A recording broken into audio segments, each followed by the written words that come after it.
If you didn't notice, Bexley's over for a visit. And Trent and I were just looking up, making sure over the footsteps. We're going with that. We're not even talking We're at the going beginning. with it. Wow, we probably lost some viewers on that one. Yikes. I didn't realize we were doing that. I like it.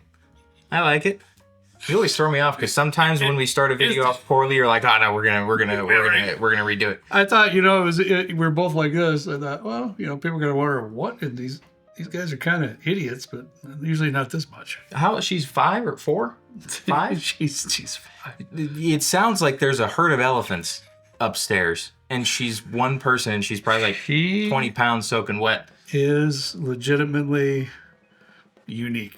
Loud. She's out there. Way too loud. She is quite the character. I'm glad I don't have kids. We have a really special one for you today. Yeah. I don't know that we covered we're going to be talking about the Found North Peregrine. This is the second flight, the 2026 release. Mm-hmm. The good folks at Found North were so kind to send us this bottle, and we're currently reviewing this like 2 weeks before it comes out. And can I go ahead? No, go ahead. For some reason, I feel like we've just kind of been a little bit lackadaisical when it comes to Found North. And so I want to apologize to the good folks out there. They're great individuals, great people. But we haven't really reviewed that much from Found North. And I know there's a lot of folks out there that just love it.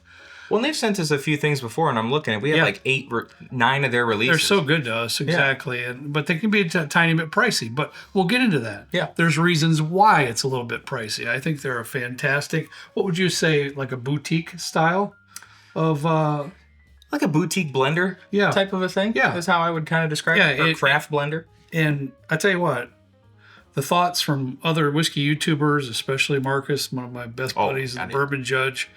he oogles and ogles every time he gets a bottle, and rightfully so. So I asked Trenton, let's try to do this one. Yeah. So, and especially since it's going to be coming out in a couple of weeks, I thought it'd be pretty cool to get it done. And the nice thing on the back, they do tell us what's in it. They don't give us the percentages or anything. Well, actually, they do on the front. I lied. So this is a 20-year Canadian finished in Cognac, Armagnac, and NW. What is NW? New something. NW. I don't know. NW, this is 80% corn, 19% rye, 1% malted barley, coming in at 119.8 proof. And also, don't miss this. What did I miss? Because I read it somewhere. Maybe it is over the side. Yeah, this is the whiskeys that went into the blend. So this is a blend of 20-year rye, 21-year rye, 20-year corn, 21-year corn, 22-year corn, and 27-year corn. So this isn't cheap stuff to begin with, which would explain the elevated price points on some of the Found North. And then the multi-finishing process and the blending process and the whole 9 yards. It's a lot. Now, I will tell you this. Those of you right off the bat that are a little bit leery, these are Canadian whiskeys. They're sourced Canadian whiskeys. However, these guys never source adulterated Canadian whiskeys. Correct. What I mean by that, sometimes you get Canadian whiskeys that can have added color and flavoring. Yeah. They don't ever source anything like that.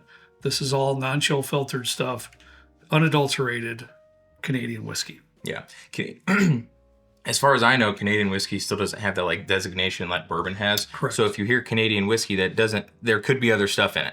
Since there's no strict laws around it that I'm currently aware of. Right.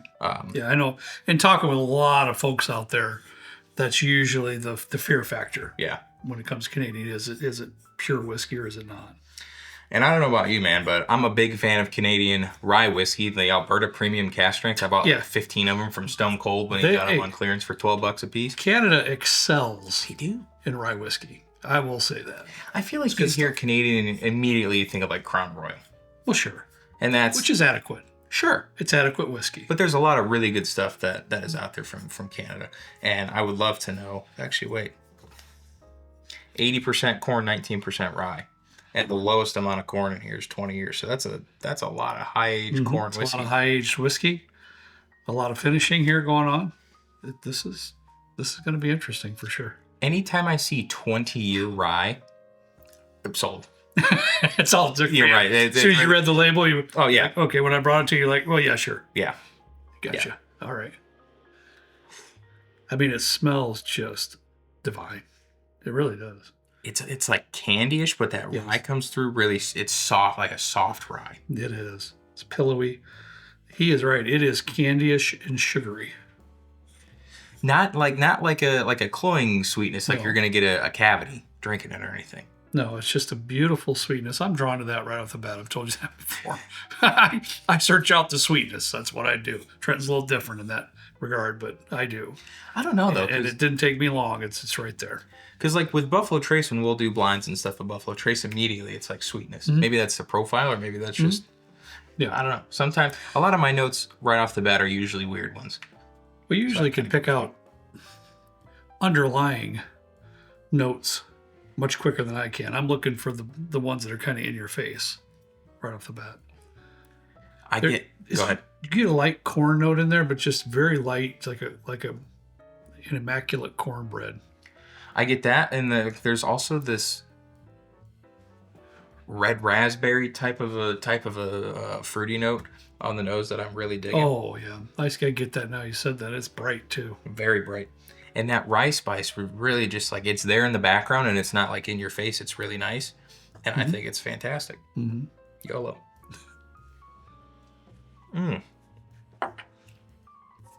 Dude, even when it first hits your tongue, it like zaps you like a lightning bolt. Lights you up. That's crazy. What was the proof on this again? I might have been paying attention. 119.8. Okay. That's about right. It didn't drink. I don't think no, it drinks that hot. No, it does not. That's why I was surprised a little bit by that. What I can tell you in my memory of Found North products in general, the mouthfeel is always spectacular with these releases. They really are. Nice viscosity, nice feel to it. That palate right away is so... It was juicy. It's doing that thing on the side of my mouth. It's effervescent in a way. I know we've said that in a couple cases where it does have that like bubbly cognac, Armagnac, and NW. You got your phone. That's going to drive me nuts. I apologize for this. NW. What is N? But I like it. It's not dark. It's not super dark in those deep toffees and molasses notes or tobacco notes. It's more of a mid to zesty even. Some beautiful sweetness there in the middle. Well, Google thinks that I'm talking about finishing like wood, natural wood. This is in the context of building materials. So we'll put something up on the screen that says what NW means. Yeah, I should have looked at that ahead of time. My bad. Like usual, I did get a hold of... NW could be new wood. It could.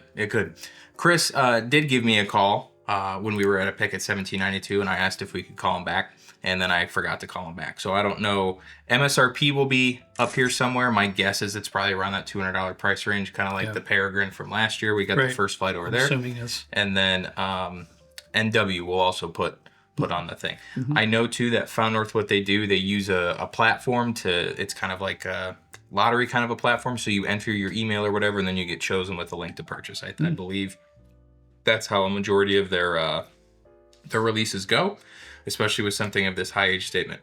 I'm not entirely sure. Don't take my word for it. It's delicious. I like this a lot.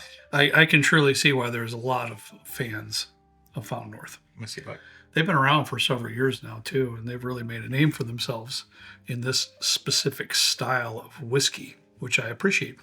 These are another group, Trenton, like we've talked about before in the past, that they don't mind thinking outside the box. Right. This is completely outside the box, and I love it. I love the idea. I love the process. What I would like to know from you folks out there is the price point. Anytime that you deal with any form of whiskey that's reaching up in that $200 mark, that's worth a conversation. I know there's lots of folks up there will line up at that price point. So I want to know what your opinion might be on that as well.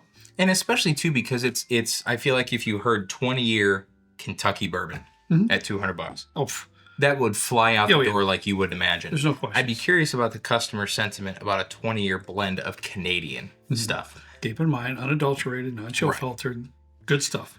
But it's really like, dude, if I'm thinking of some of the corn whiskeys we've had from like Heaven Hill and stuff, I know there's rye blended in it. I would much rather have something like this. Oh, no, that towers over that. Yeah, like by a long shot. What was that corn whiskey thing? The 20-year mellow corn or whatever people were calling it. Yeah. Yeah, this is so much better than that. There's a lot of layered flavors in there due to the expertise in the finishing process. That takes some real skill, Trenton. Something that you don't possess. Is that much skill in the finishing area? I just kidding, but it really does. It takes a lot of skill. There's a lot of finishing process. There's a lot going on, and you got to be on the money. This is on the money. I will say that the finishing in here is perfecto. I'm still waiting for a call from some distillery to just let me come down and do a blend of because dude, I'm like, I would crush it. I'd be like Nancy Fraley version 2, but a lot less talented. I'm saying I would be a lot less talented because I mean, I'd probably come out with some of the best blends of 2026. It's gonna happen at some point in time. Somebody's gonna take you up on that. You're gonna be like red faced and they're going, well, let's see. Well, so the problem is I get like a million spam calls a day, so I don't know. I might have missed my calling already. You might have. I might have missed my calling already. I don't know. If you're a distillery and you're watching this and you want me to come down and I can do a master class and I could teach your staff how to blend. The bottle on the label, you can call it the Trent blend. Yeah, and I think SLB Trent blend. If you want to build up hype around your brand, let me blend it. Let me blend a batch and it'll just fly out the window. Fly off the shelf? Yeah, fly off the shelf. Yep, okay. All right, we'll see about that. Yeah, but big thanks to Found North for sending us this. We probably would have not been able to get one if they didn't send us this. Yeah, it'd be tough in our area. I honestly think, and we'll say this anytime we do a review when a bottle's sent to us, just because it's sent to us doesn't mean we're going to tell you it's good for just to maintain a good relationship. Mm-hmm. We're going to tell you exactly how 100%. We think it tastes and give our honest feedback about it. I think this is a no-brainer buy. I would buy 10 of them. Ashamedly. Just to prove that point, ashamedly, we've been given, I don't know, trying at least 6 bottles that I see over there. And this is probably only the second or third time that we've reviewed a single bottle of Found North. So, yeah. So anyways, once again, we're never paid or sponsored by anybody. Trent pays me. That's it. And not enough. That's I didn't know I paid you. Well, that's news to me. That's news to me. All right, guys. Hey, I like to know the comments, honestly. This is a topic of conversation that I think is worthy to have. And I'm sure there's going to be thoughts on all sides of this. Absolutely. Yays, nays, indifferent, whatever. Yeah. But I like to hear about it and see what you're thinking. But as far as what I consider it to be a very good whiskey, absolutely. Yeah, it's extremely good whiskey. Great mouthfeel, good layered flavors, an excellent nose. Incredible on the nose. Line. Yeah, I can't beat that. So yeah. All right, that's all I got for you today. As always, we ask you to please drink responsibly. See you next time right down here with Trent and me in the good old basement bourbon bar. See you later.